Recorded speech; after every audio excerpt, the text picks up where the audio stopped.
அண்மைச் செய்தி. 1974ஆம் ஆண்டு கச்சத்தீவு கைவிட்டு போக ஆட்சி அதிகார பசி கொண்ட அன்றைய ஆளுங்கட்சியான திமுக தான் என விஜய் தெரிவித்திருக்கிறார். கூடுதல் விவரங்களை செய்தியாளர் யுவராஜ் வழங்கிட கேட்கலாம். யுவராஜ், வணக்கம். மேலும் விவரங்களை சொல்லுங்க. வணக்கம். கச்சத்தீவு விட்டுப்படுவதே மீனவர்களின் பாதுகாப்புக்கான நிரந்தர தீர்வு என்ன? தமிழக வெற்றி கழகத்தின் தலைவர் விஜய் தற்போது அறிக்கை ஒன்று வெளியிட்டிருக்கின்றார். அதாவது அவர் குறிப்பிட்டிருக்கக்கூடிய இந்த அறிக்கையில் ஐநாவின் கடல்சார் சட்ட பிரகடனத்தை இலங்கை அரசு எப்போது மதித்து கடைபிடிக்க வேண்டும் என்று மீனவர்களின் உயிரையும் உணர்ச்சியையும் பாதுகாப்பது ஒன்றிய மற்றும் மாநில அரசுகளின் தலையாய கடமை என்றும் அதில் குறிப்பிட்டிருக்கின்றார். அதே போன்று மீனவர்கள் மற்றும் கச்சத்தீவு சார்ந்த தமிழக வெற்றி கழக பொதுக்குழு தீர்மானம் தந்த அழுத்தமும் அதே போன்று தமிழ்நாடு அரசை தமிழக வெற்றி கழகத்தின் நிலைப்பாடான கச்சத்தீவு மீட்பு மற்றும் மீனவர் பாதுகாப்பு நிலைப்பாடு நோக்கி நகர வைத்துள்ளது என்றும் அதில் குறிப்பிட்டிருக்கின்றார். அதே போன்று 1974 கச்சத்தீவு கைவிட்டு போக காரணம் ஆட்சி அதிகார பசி கொண்ட அன்றைய ஆளும் கட்சியான திமுக தான் என்று தன்னுடைய அந்த கருத்தை அழுத்தமாக இந்த அறிக்கையிலே குறிப்பிட்டிருக்கின்றார். அதாவது 1974 கச்சத்தீவு கைவிட்டு போக காரணம் ஆட்சி அதிகார பசி கொண்ட அன்றைய ஆளும் கட்சியான திமுக அரசுதான் என்று குறிப்பிட்டிருக்கின்றார். அதே போன்று 1999ஆம் ஆண்டு முதல் 2014ஆம் ஆண்டு வரை ஒன்றிய அரசுகள் இயங்கியதே திமுகவின் தயவினால் தான் என்று அதில் குறிப்பிட்டிருக்கின்றார்.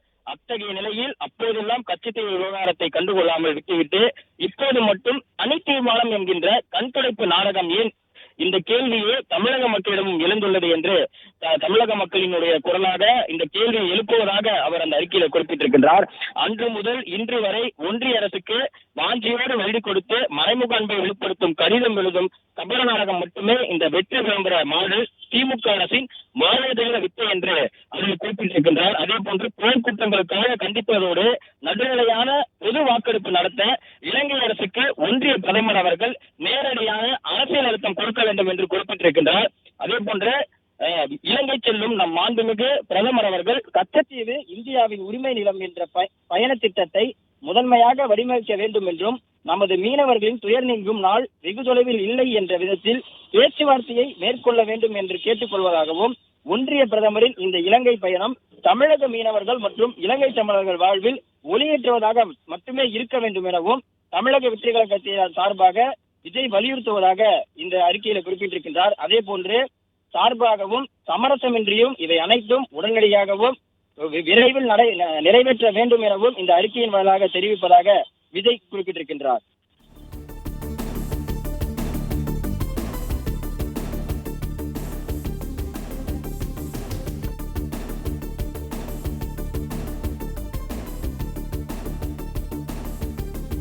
இலங்கை கடற்படையின் தாக்குதலால் தமிழக மீனவர்கள் இதுவரை 800க்கும் அதிகமானோர் உயிரிழந்துள்ளனர். அவர்களின் உடைமைகளும் வாழ்வாதாரமும் பறிக்கப்பட்டு விட்டன என்று அதில் அழுத்தமாக குறிப்பிட்டிருக்கின்றார். தொடர்ந்து குஜராத் போன்ற மற்ற மாநில மீனவர்களுக்காக மட்டும் பாதுகாப்பாக இருக்கும் ஒன்றிய அரசு எங்கள் தமிழக மீனவர்களை மட்டும் கைவிடுவது ஏன் என்று அதில் குறிப்பிட்டிருக்கின்றார். அதாவது தமிழக மீனவர்களை மட்டும் மத்திய அரசு வஞ்சிப்பதாகவும் குஜராத் போன்ற மற்ற மாநிலங்களில் இருக்கக்கூடிய அந்த மீனவர்களுக்காக பாதுகாப்பாகவும் அவர்களுக்காக அந்த பாதுகாப்பு குரல்களையும் எழுப்பதாகவும் தமிழக மீனவர்களை தொடர்ந்து கைவிடுவதாகவும் அதில் குறிப்பிட்டிருக்கின்றார். கடந்த 10 ஆண்டுகளுக்கு மேலாக ஒன்றிய அரசின் ஆட்சி அதிகாரத்தில் இருக்கும் பாஜக அரசு கச்சத்தீவு மற்றும் தமிழக மீனவர்கள் விவகாரத்தில் பாரபட்சத்துடனும் பாரமுமாகவே இருக்கின்றது என்று அதில் குறிப்பிட்டிருக்கின்றார். அதாவது பாஜக அரசு, அதாவது மத்திய அரசு தமிழக மீனவர்களுடைய அந்த விவகாரத்தில் பாரபட்சத்துடனும் பாரமுமாகவே செயல்படுவதாக இதில் குறிப்பிட்டிருக்கின்றார். எப்போதும் மீனவ நண்பனாகவே உண்மையான உறுதியுடனும் உணர்வுடனும் இருக்கும் தமிழக வெற்றி கழகம் ஒன்றிய பாஜக அரசின் இந்த போக்கை தீர்க்கமாக கண்டிக்கின்றது என்று குறிப்பிட்டிருக்கின்றார். மீனவர்களுடைய நண்பனாகவும் உண்மையான உறுதி உணர்வுடன் தமிழக வெற்றி கழகம் என்றும் மீனவ பிரச்சனைகளுக்காக நிற்கும் என்றும் ஒன்றிய பாஜக அரசின் இந்த போக்கை தீர்க்கமாக கண்டிக்கிறது என்று குறிப்பிட்டிருந்தார். ஏற்கனவே தமிழக வெற்றி கழகம் சார்பில் மீனவ கிராமங்களிலும் மீனவ மாவட்டங்களிலும் தாவேகா கச்சத்தீவை மீட்பது தொடர்பாகவும் இலங்கை கடற்படையிலிருந்து தமிழக மீனவர்களை பாதுகாப்பது தொடர்பாகவும் ஆர்ப்பாட்டம் நடத்துவதற்காக ஏற்கனவே காவல்துறை சார்பில் அனுமதி கோரியிருந்தது. அந்த வகையில் தற்போது இந்த அறிக்கை ஒன்றை குறிப்பிட்டிருக்கின்றது.